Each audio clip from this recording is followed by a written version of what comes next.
इला बेटी। इस सब के आपके ज्यादा जरूरत बा। अरे हम तो आपके देख के खुश हो गई नी और कुछ ना चाहिए हमके। पर ये डॉक्टर साहब कहाँ रह गईले? कब से फोन करे के कोशिश करता नी, इतना भी का काम।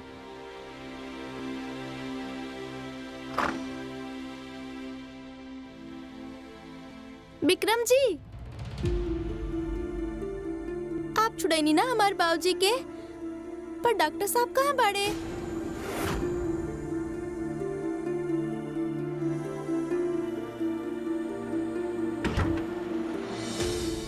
खम्मा गणी छोटे कुंवर साहब।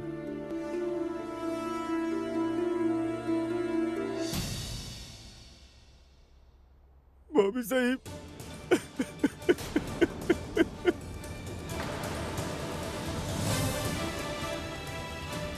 छोटे कुंवर साहब।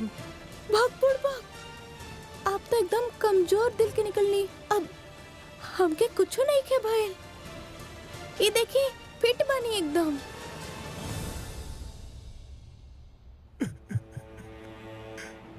यहाँ हम आपके थैंक यू बोले की कोशिश करत नहीं और आप गंगा बहावल जात बनी।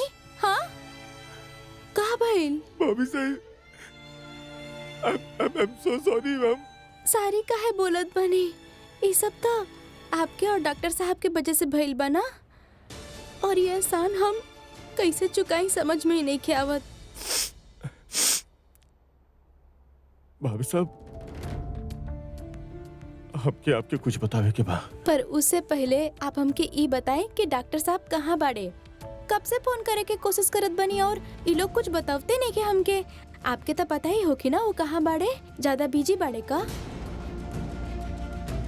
अरे कब से रट लगावले बैठल बाड़ी। बड़े कुंवर साहब कब तक फ्री हो जाई हैं? हम सोचत रहनी है लगे हाथ हमहू मिल लेती हैं। देवर जी का भइल? कहाँ बाड़े डॉक्टर साहब?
डॉक्टर साहब,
ये हालत में आपके यहाँ ना ही आवल चाहत रहे रानी। काहे ही नहीं आप यहाँ? काहे कहीं नहीं आप ऐसन? कुछ पूछ रहल बानी आपसे। शैतान बच्चे होना ना, जे डॉक्टर या टीचर के बात नहीं माने ना, बिल्कुल वैसे बानी आप। ये हमार सवाल के जवाब नहीं खे। ये सब काहे कहीं नहीं आप? बताई हमके। आपके वापस हॉस्पिटल जाके चाहिए। कमजोर बनी आप, ऐसे बाहर घूमत रहा तो इन्फेक्शन हो जाई। 1000 तरीका के प्रॉब्लम हो सकेला।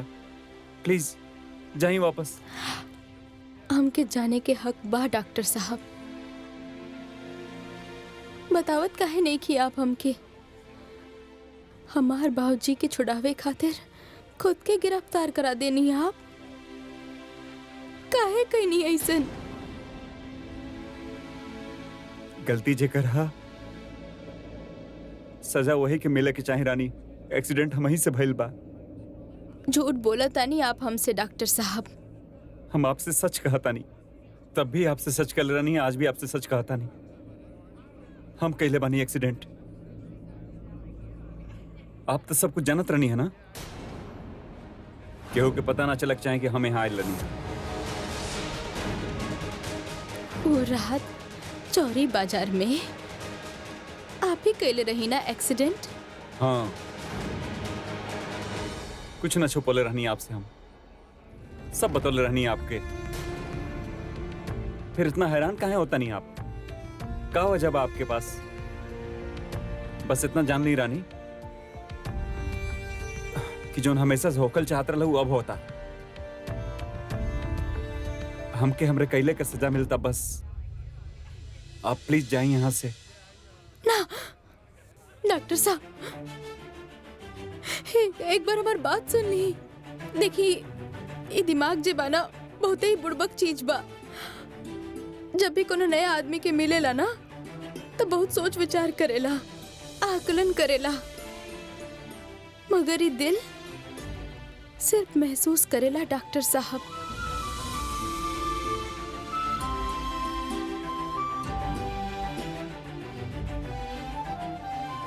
अगर इंसान अच्छा होके तो अच्छा फीलिंग आवेला, और अगर बुरा तो बुरा। और आप जानत बानी, जब भी आपके साथ रहल बानी सिर्फ एक ही फीलिंग आइल बा हमके, चौचक वाला।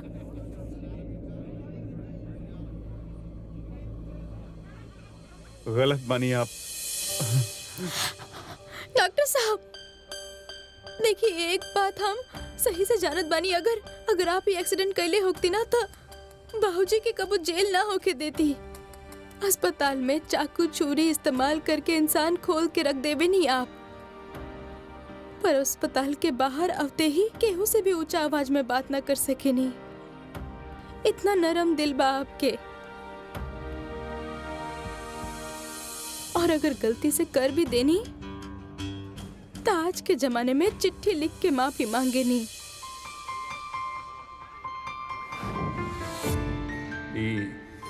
लेटर रानी तक पहुंचा दे।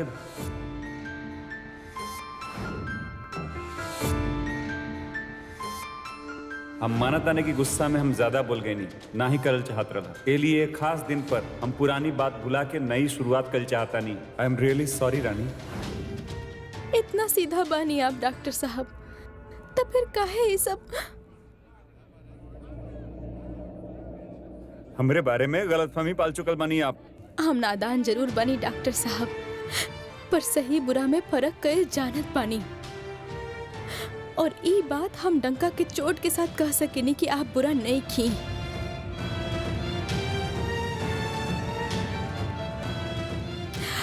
एक चीज बा आपके बारे में जे हम हमेशा से जानत बानी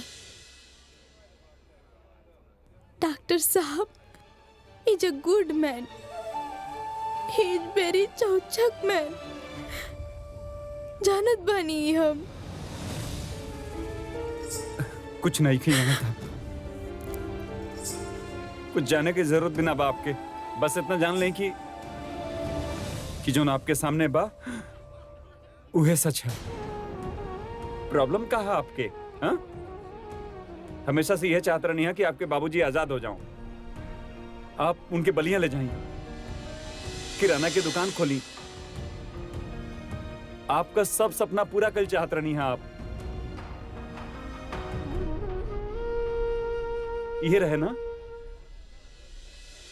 कभी एक बार भी आप ही जनले के कोशिश करने की एक्सीडेंट के कई लेबा नहीं ना? कहे कि रानी, आपके सिर्फ और सिर्फ आपके बाबूजी वापस चाहते रहना है। कहे कि आप जानते नहीं है कि वो निर्दोष हैं, और यही सच है। और जब आपके ये सब कुछ मिल गए बा, आपके बाबूजी वापस आ गए बना, तो ये बात के कुरेदल बंद करी। कुछ हासिल ना होके वाला बा ऐसे। आप जाएं, अपने बाकी की जिंदगी अपने बाबूजी के साथ आराम से बिताएं। साल में एक बार टुकड़ा में ना, पूरी जिंदगी आराम से।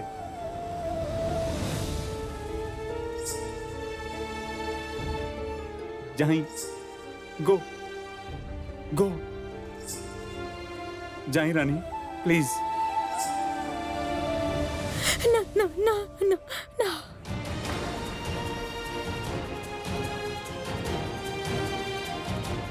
हम आपके छोड़ के कहूँ ना जाइए। रानी देखिए, आपकी हालत बहुत कमजोर बा, आपका चोट गहरा बा और आपके ट्रीटमेंट की जरूरत बा। इस सब में कुछ हासिल ना होके वाला बा आपके। हमार बात मानी, हम इस सलाखन के पीछे ठीक बानी। यह हमार सही जगह बा। आप अपने सही जगह जाएं, जाएं यहाँ से। हम कहीं ना जाए, ये बैठ जाए पर कहीं ना जाए, आपके छोड़ के हम। Constable ma'am, constable ma'am. Doctor साहब ऐसा मत करिए मैम, ना, इनके यहाँ से ले जाएं प्लीज। प्लीज चलिए आप नीचे से। हम ना प्लीज जाए चलिए। को ऐसा मत इनको- करिए। प्लीज चलिए।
What do you mean आप ही केस के बारे में कुछ ना कर सके नहीं?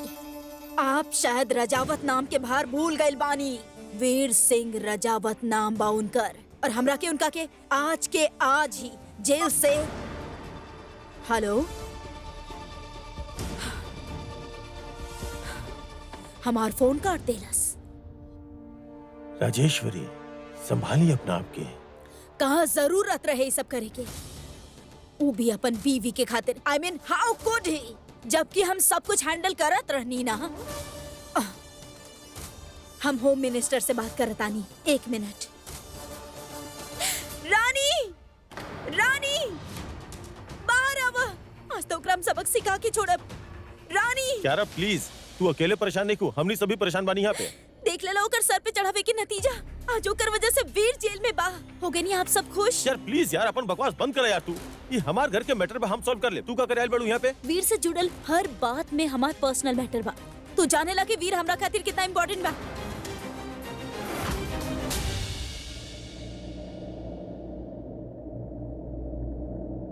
भाभी साहब, भाभी साहब, अरे ओके? तबीयत कैसे है आपके? आप पहले अंदर आइए प्लीज। बहू रानी, ये हालत में आप कहाँ घूम रहल बानी? आई हमरे पास बैठी। आराम से। तोहर वजह से कितना बड़ा प्रॉब्लम भइल बा ओकर तोरा के अंदाजा बा? क्यारा, आई वार्निंग यू। प्लीज विक्रम, तोहारू नौकर बाप की वजह से आज हमार वीर जेल में बा। क्यारा शट अप। भाभी ससा इसे बात ना कर सकेलू तू। प्लीज विक्रम, अब हम चुप ना रह सकिनी काहे कि वीर बेगुनाह बा। वो कुछ ना कहले बा।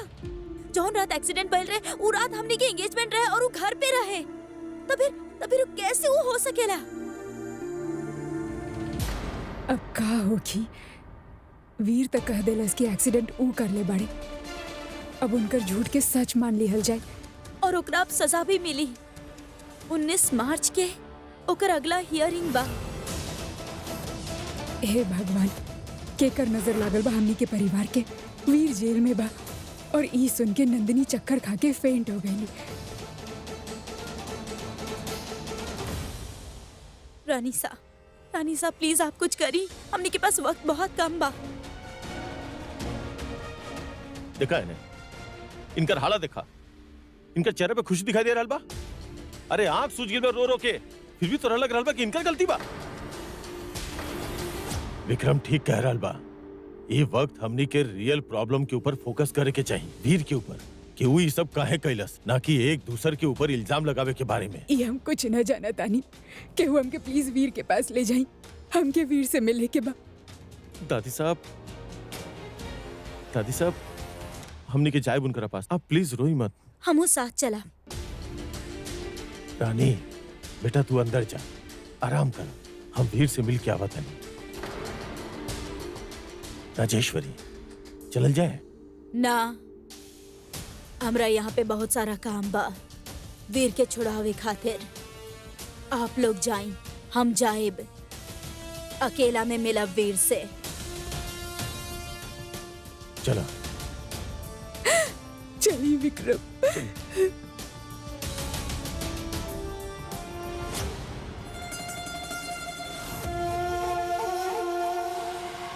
तू अपन खुशी जाहिर कर सकेलू। ई मायूस चेहरा के पीछे छुपावे की कोनो जरूरत नहीं खे।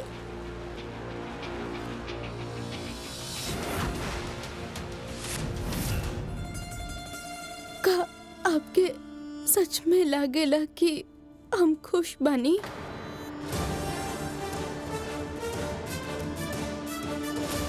जे तू चाहत रहलू तारा के मिल गई। तार बाप आजाद बाब वापस काले भी आयल बाड़ू।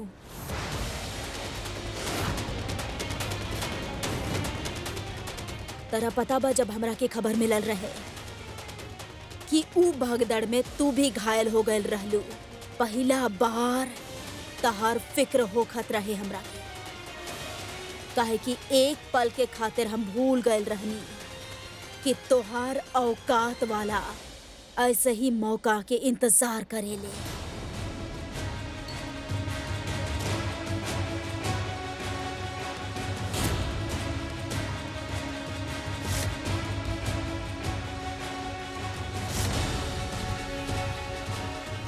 जानबूझ के गाड़ी के आगे आवल, घायल होके के नाटक करल और फिर पैसा ऐंठ लेवल।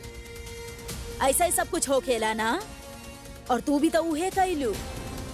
हालात के इस्तेमाल कैलू आपन फायदा खातिर। रानी सा ऐसा नहीं के। हाय सच बा कि हम चाहत रहनी बाबूजी आजाद हो जाए, लेकिन उनकर जगह डॉक्टर साहब जेल चल जाए, ये हम सपना में भी ना सोचले रहनी। लेकिन उहे भइल ना रानी। एगो नौकर के खातिर आज जयपुर के रॉयल फैमिली के बेटा जेल के अंदर बा।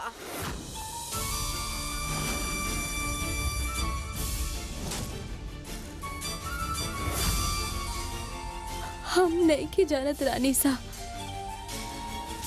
कि डॉक्टर साहब किस लिए जेल गए, काहे के लिए गए, लेकिन एक बात हम जरूर जानत बानी। वो जेल में केहू के बचावे खातिर गइल बाड़े। हमरे परिवार का नाम और सलामती ये दोनों खाती हम कुछ कर सके नहीं, लेकिन ये बात के कभी बाहर ना आवे देव हम। वो राज राजे रही रानी सा। दीमक जितना भी दवा छिड़कला तो ऊ दीमक बाड़ू। जब तक पूरा घर के खोखला ना कर देवेलू तब तक चैन के सांस ना लेबू। लेकिन हम ऐसा ना होके देव। जौन तू चाहत रहलू त तारा के मिल गई। तब पकड़ा अपन बाप के हाथ और लौट जाऊ गंदगी में जेकर तू लायक बाड़ू।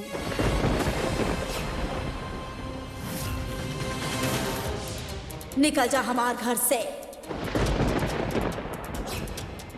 अभी के अभी।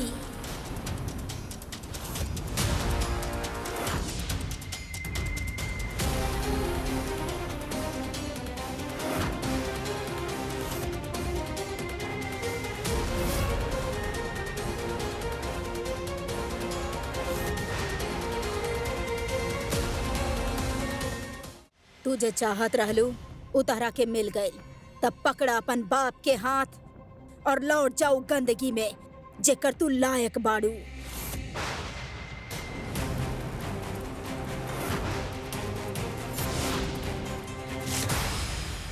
चंपा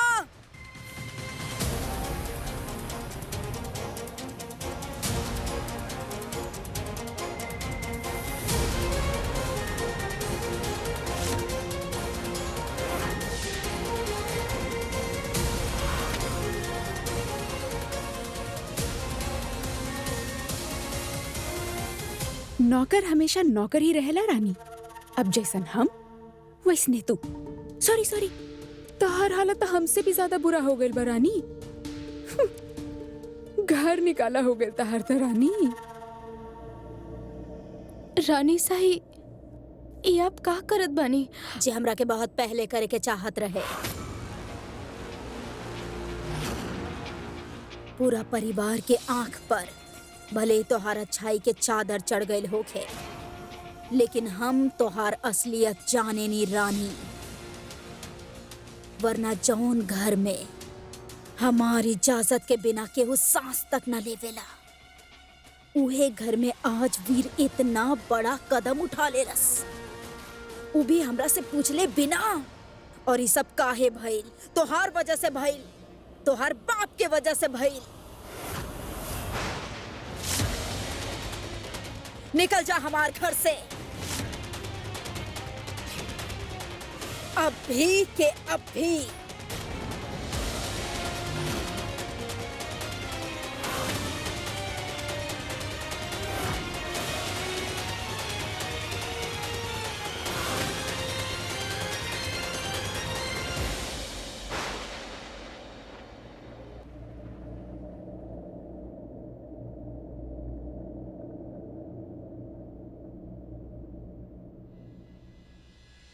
ना वीर ना। बेटा सच बता दे बात का बा। दादी सा प्लीज, अगर आप ए तरह रोए तो हमारे हर हल मुश्किल हो जाए। तो फिर वजह का बा बता दे न वीर। हमनी सब जाना तनी तू कुछ नहीं कैले, फिर काहे इमोशंस में बह के तू इतना बड़ा कदम उठौले बड़ा, या फिर बात कुछ और बा? हमनी सब जाने ने की रानी तरह के फसेले बाड़ी, बट डोंट वरी, हमनी कैसे भी कैसे करके तरह यहाँ से बाहर निकाला। रानी के ऐसे कौनो लेवे देवे ना बा Kiara. Do you understand that? बाकी कियारा, उनके तरफ के वो आंख उठा के बिना देखी। Is that clear?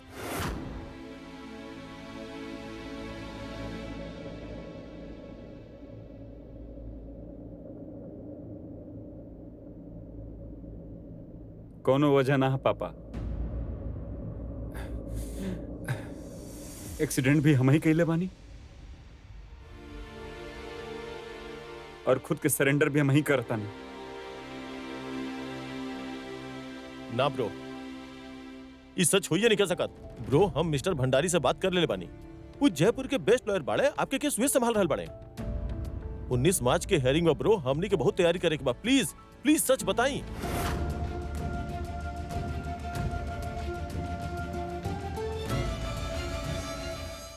आपके जगह घर पे बा बेटा। आप रजावत परिवार के बड़ा कुंवर साहब बानी, सच बता दी ही ना।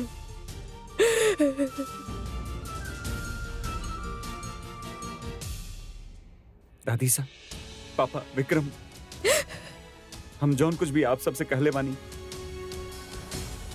सच हुए हा।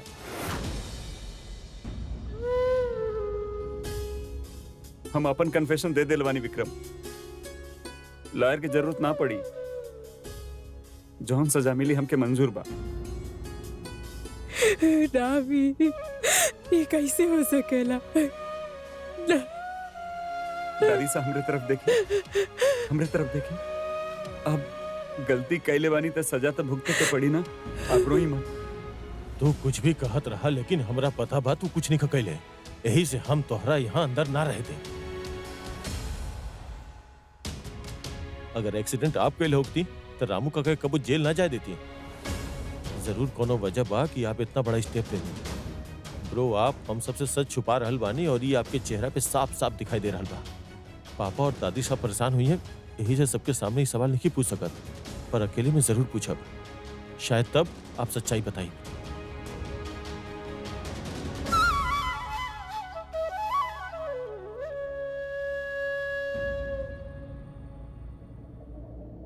तोहार औकात वाला लोग ऐसे ही मौका के इंतजार करेले, जानबूझ के गाड़ी के आगे आवल, घायल होके के नाटक करल और फिर पैसा ऐंठ लेवल।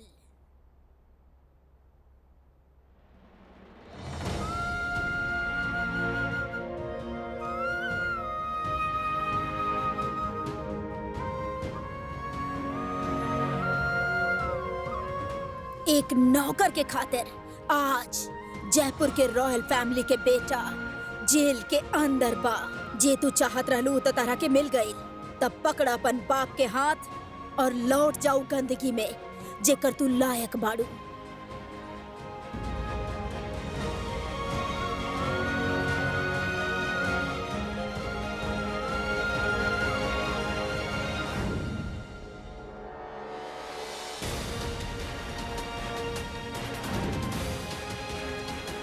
ये हमार धर्म पत्नी है, रानी वीर प्रताप राजावत।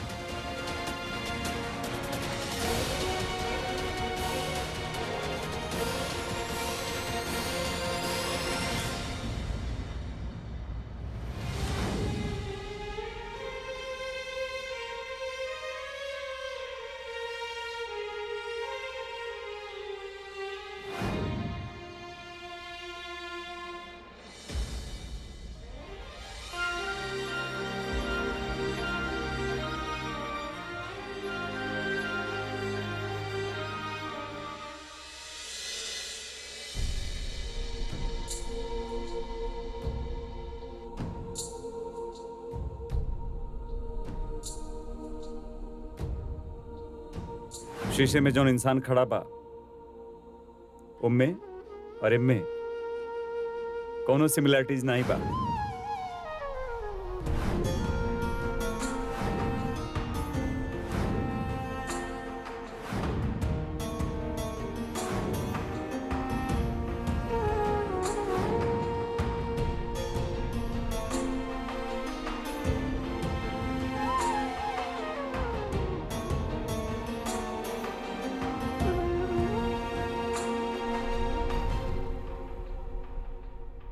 हमें कभी ना चाहत रहनी डॉक्टर साहब कि आप जेल चल जाएं। ये हमार दिल जानत था, माता रानी जानत ताड़ी, लेकिन रानी सा के लागेला कि इस सब के पीछे हम बनी। भरोसा ना करेली ऊ हम पे। इहे के सजा में ऊ हमके घर से बाहर निकाला ताड़ी।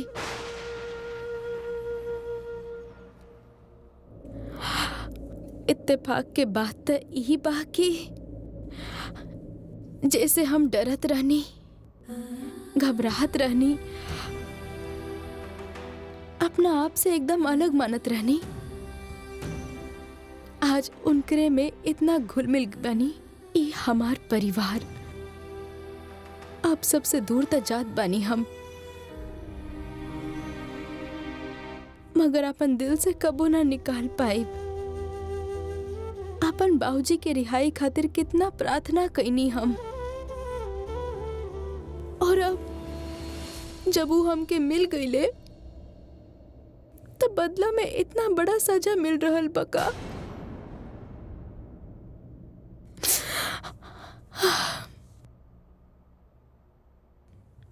खैर, इस सफर शायद इतना ही रहे, लेकिन हम आप सबके आपन दिल में हमेशा खातिर संभाल के रखब, हमेशा हमेशा खातिर।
रानी साहब, आप यहाँ?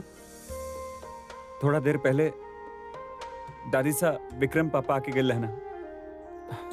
आप यहाँ आवे के तकलीफ? काहे कैला ऐसन वीर? हम तारा से कुछ पूछ रहल बानी।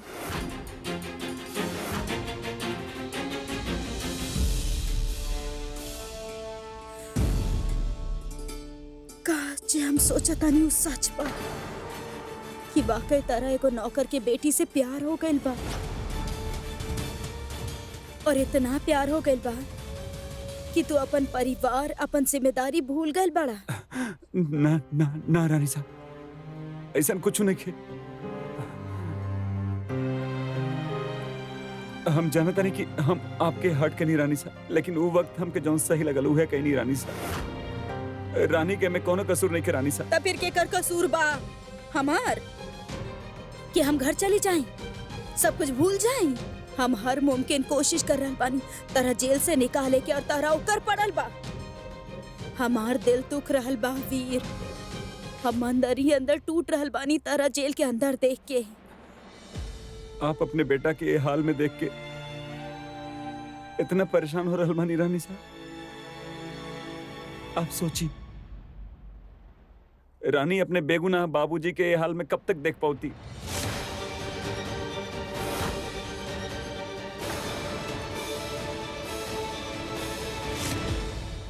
ना,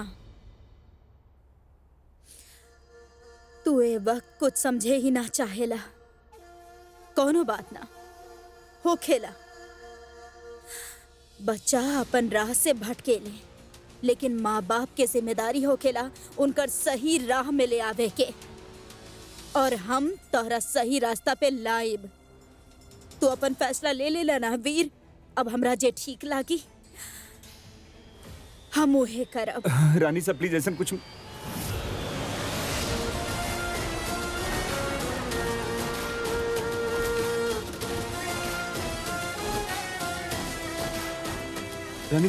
रानी साहब प्लीज एक बार।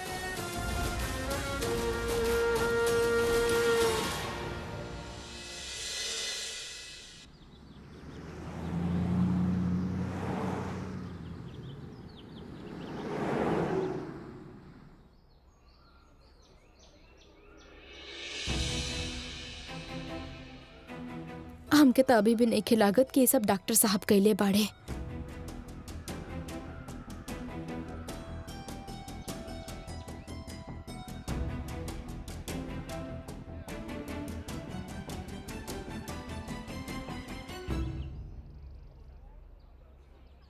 का सोचत हो बिटिया? बहुत दुविधा में बानी हम बाबूजी। डॉक्टर साहब गुनाह कबूल करके जेल तक चल गए, लेकिन हम जानत बानी वो ये कभी ना कर सकेले। हमके भी ऐसने लागत था बिटिया। बड़े कुंवर साहब तो हमरे खातिर देवता समान हवा। वो कभी ऐसा ना कर सके ना। बात में तार वजन बा काका। इतना बड़ा आदमी अगर वो चाहे तो जेल जाए से बच सकत रहला और तारा सजा होके दे सकत रहला, पर वो ऐसे ना कैलस। ससुरा मैटर के कुछ समझ में नहीं आवत। बाबूजी आप कछु जानत बानी का? अब कोनो ऐसन बात जे हमके ना पता, जैसे डॉक्टर साहब के मदद कर सके नी हमने। कुछ भी जानत बानी तो बता दी ना। बाबूजी आपके चुप्पी से ज्यादा जरूरी डॉक्टर साहब की जिंदगी बा। ऐसे ही चुप रहनी तो सजा हो जाए उनका के। जेल में रही है वो। जे भी जानत बानी यह सही टेम बा बता देवे के, हाँ, वरना देर हो जाई। वो बिटिया वो एक्सीडेंट के कैलस वो तो हम ना ही जानता नहीं। हमके तो बस एगो फोन आयल रहे। फोन? उनमें हमके कहल गए कि इल्जाम अपने सर पर लेवे के बा। केकर फोन आयल रहे? बाबूजी ये सब पहेली के आप ही सुलझा सके नहीं। अब का चाहत बनी जिंदगी भर डॉक्टर साहब जेल में रहे का? हाँ नहीं ना, कुछ तो बोली बाबूजी। वो निर्दोष बाड़े ना, उनकर ई गुनाह से कुछ लेना देना नहीं खे। बता दी सच का बा के फोन कैले रहे आपके? हमके माफ कर देना बिटिया। हम ओकर नाम ना बता सकेनी। वो कहा ना कि हम वचन देले हैं। वफादारी इतना बड़ हो गई कि सामने एक बेगुनाह जेल के पीछे बा और आप मजबूर बानी जे सब कुछ आप सहनी वो केहू और के साथ होके जा रहल बा, और अब आप ही सब चुपचाप सहत रहब का? बाबूजी ये गलत बना। आपके सच बतावे के होगी, बताई हमके के फोन कैले रहे? नमक खैले हैं बिटिया हम उनकर। एकरा से बड़ा फर्ज और कोनो ना है। और परिवार ओके तरफ कोनो फर्ज नहीं खेका? अरे बिटिया 20 साल दिहले बानी हम उ घर के, और बदला में बहुत कुछ लिहले भी तो बानी। तू ही सोचा, याद बा ना अपने गांव के घर का मरम्मत, अम्मा के आंख का ऑपरेशन, तुहार पढ़ाई और पिंकुआ के स्कूल, सब कुछ लेहले हैं तब बिटिया। हमार तो 2 परिवार है बिटिया, एक ठे गांव में और एक ठो यहाँ शहर में। हम दोनों के धोखा नहीं न दे सके ने बिटिया। तो फिर का चाहता नहीं, का करी हम? डॉक्टर साहब के जेल में ऐसे ही सड़े दी ही का? बाबूजी ये सब बात हम आपके खातिर कहल करत रहनी। अब ये सब डॉक्टर साहब खातिर, ऊपर से सबके लागेला कि इस सब के पीछे हम बानी। यही से घर से निकाल देल गइल बानी हम। हमके तो कुछ समझ में नहीं आवत बाबूजी, हम का करी? बिटिया घर वालन के लागत आ कि तू गलत बाड़ू, यही से तोके घर से निकलने वालो, और वो गलत फहमी तू ही दूर कर सकेलू। उनकर भरोसा तू ही के जीते के पड़ी। सर झुका के हार मानल नईखी सिखौले बिटिया, तोहके सर उठा के लड़ल सिखौले हैं। वो घर तोहार है, बियाह करके गईल हऊ तू वो घर में, बहुरानी हऊ वो घर के। ऐसे छोड़ के तो ना निकल सकल जाला ना बिटिया। आपन धर्म निभावे के है।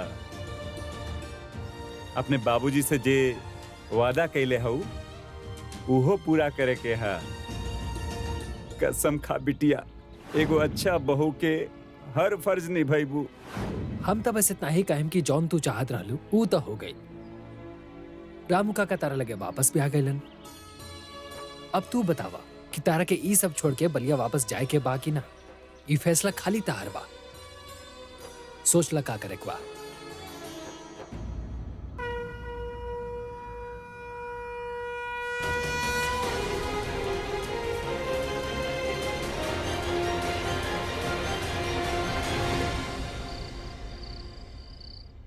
आप अपने बेटा के ये हाल में देख के इतना परेशान होता नहीं रानी साहब। आप सोची रानी अपने बेगुनाह बाबूजी के ये हाल में कब तक देख पाती।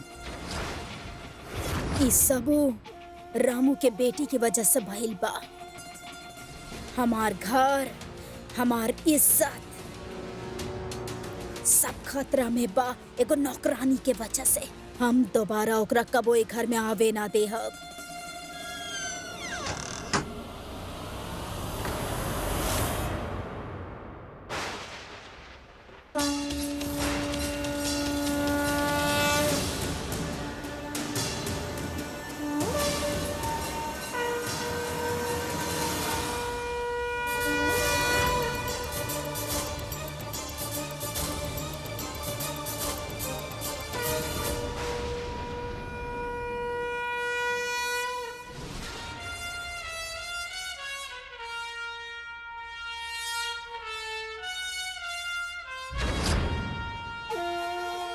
तोहर इतना हिम्मत, कौन हक से तू वापस आइल बाड़ू? एक पत्नी होके के हक से रानी सा। और आप देखब रानी सा, उनकर पत्नी उनका ज्यादा दिन जेल में ना रहे दी ही। हम उनका घर में जल्द वापस ले आइब और ई हमार वादा बा।